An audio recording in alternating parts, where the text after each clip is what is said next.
I was in the Navy. I did 8 years. I did from 2006 to 2014. And I was an operations specialist, primarily working with radars, navigation, and communication. It was pretty rough. A lot of back and forth and back and forth about 20 more times. It wasn't the most pleasant. It was just a headache. The process was very frustrating at times, but just kept going back at it and doing what I could do. My father used Trajector, and he said it was a very easy process. Everybody was extremely helpful, and he recommended me do it. And he was in the army, and I think he ended up getting out in 1988 or 89. And he had been to the VA a couple times and just gave up on it for years. And I guess somebody told him about Trajector, and he gave it a shot, and they helped him a lot, changed his life. The entire process of everything, getting everything set up, all the finding evidence, that was a really big thing for me as well.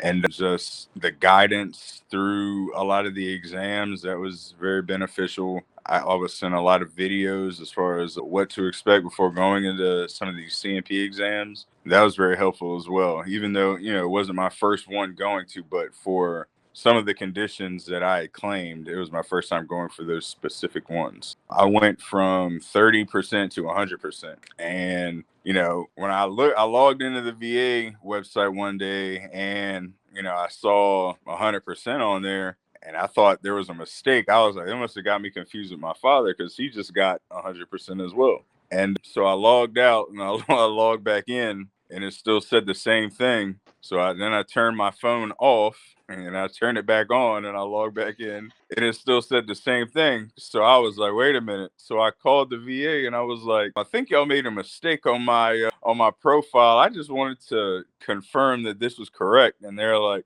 no, you just recently got that changed. I was like, oh my gosh, it's pretty crazy. It was a life changing for sure.